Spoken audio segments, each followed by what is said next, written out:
Saya Khalid sekarang ni tengah berada di Korea, menetap di Korea. So ramai orang tanya keadaan di Korea sekarang lah kan. Ada PKP ke tak, berapa ramai dah yang terkena. Jadi di Korea sekarang ni uh, dah ada 10,000 kes, lebih daripada 10,000 kes disebabkan hari tu masa akhir bulan 2 berlaku satu letusan kes disebabkan berlakunya mass gathering dekat satu church di Korea, dan lepas tu mendadaklah kes tu. Tapi sekarang ni kes tu dah under control. Dah tak banyak kes-kes yang baru dilaporkan. Sejak 2-3 hari ni ada dalam 50 kes dan semalam dalam 27 kes. Jadi kita nampak ada ada pengurangan, ada penambahbaikan di dalam keadaan lah kan.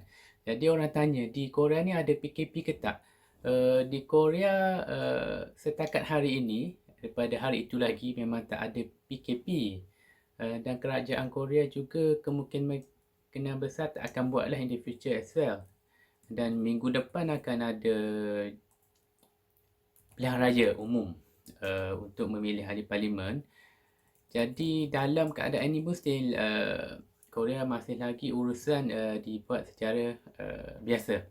Urusan harian diteruskan secara biasa, cuma ada satu kempen lah, ada satu cara yang dinamakan, yang kita tahu, penjarakan social distance. Dan orang Korea sangat melibatkan diri, memang sangat membantu dan bertanggungjawab untuk sama-sama membendung ataupun membendung wabak ini daripada terus berleluasa lah, terus berjangkit kepada seluruh rakyat. Jadi social distancing dia agak efektif. Boleh kata semua, kebanyakan rakyat dia orang memang bekerjasama untuk tidak pergi ke tempat-tempat yang ramai orang. Dan juga setakat ini walaupun tiada PKP, event-event yang melibatkan ramai orang tidak dibolehkanlah di Korea. Dan kebanyakan tempat-tempat ibadat juga ditutup untuk mengelakkan daripada orang berkumpul. So bagaimana kerajaan Korea dapat mendung ataupun dapat mengawal penularan wabak ini dengan tanpa ada PKP? So apa yang kita lihat, Korea dia banyak menggunakan teknologi dan juga banyak bergantung pada data, dan juga dia punya test capacity lah, ujian kapasiti saringan yang dia terlalu besar. So di Korea kapasiti dia orang untuk test tu sangat tinggi, sangat banyak. Jadi dia orang mampu untuk membuat test secara besar-besaran daripada hari tu lagi. So masa kes ini belum lagi teruk, Korea sudah bersedia lebih awal untuk membangunkan test kit secara besar-besaran agar dia orang bersedia untuk berlakunya outbreak ataupun berlakunya letusan penularan. Jadi diorang juga menggunakan data. So setiap data-data yang dikumpul akan terus dibuat public atau terus dimaklumkan kepada seluruh tempat, seluruh di agensi-agensi di Korea untuk membendung, untuk bersiap sedia. Jadi sebagai contoh, kalau semua agensi akan bekerjasama, semua agensi akan turut serta untuk membendung wabak ini. Jadi kalau kita tengok sebagai contoh, kalau ada pesakit A, pesakit bernombor 20 telah disahkan ada positif, jadi pihak yang berkaitan akan membuat investigation secara menyeluruh untuk cek dia punya route perjalanan daripada tempat yang dirasakan dia positif COVID. Jadi benda ni akan dipamerkan secara,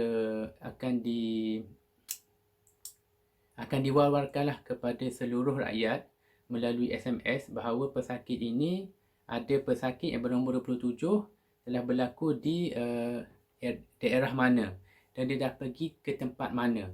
So apabila benda tu berlaku, orang-orang yang berkaitan yang pernah pergi ke tempat-tempat yang pernah dalam route tu akan disarankan untuk pergi membuat ujian saringan. So rakyat Korea benda dia orang sangat mengambil berat lah untuk sama-sama pergi bawa saringan dan membendung penyakit ini. Jadi social distancing di Korea juga sangat bagus. Okay, untuk orang yang di kuarantin, macam kalau daripada luar negara, memang sekarang ni bermula 1 bulan 4, semua orang, tak kisah warga negara ataupun foreigner, perlu mengkuarantinkan diri selama 14 hari. Jadi kami pun sekarang tengah kuarantin diri juga. So semasa tempoh kuarantin, kita tidak dibenarkan untuk keluar daripada rumah dan semasa sebelum kami masuk immigration hari itu, kami perlu muat turun dan install aplikasi ini. Aplikasi ini ada fungsi GPS, bermakna agensi yang terlibat boleh mengenal pasti lokasi kita di mana dan boleh tengok kita punya pergerakan, dan kita juga perlu membuat report harian setiap hari untuk mereport keadaan kesihatan kita melalui aplikasi inilah. So kalau berlaku apa-apa ataupun ada simptom, so kita akan dapat terus pergi kepada tempat untuk membuat saringan.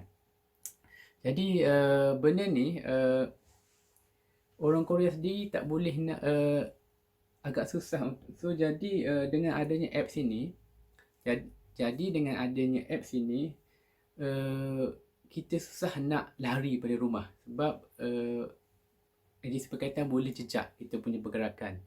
So begitu juga kalau kita tidak mengikut arahan yang ditetapkan, dia ada, katakanlah kita ditangkap kerana tidak mengikuti arahan untuk kuarantin diri, kita kena bayar dalam denda dalam RM35,000 Malaysia ataupun dalam 10 juta won di Korea sendiri, ataupun boleh dipenjara hingga 1 tahun. Dan kalau orang itu adalah warga negara asing, akan terus dihantar pulang ke negara asal dan kemungkinan besar akan terus di-ban lah daripada masuk Korea kerana tidak mengikut undang-undang tempatan.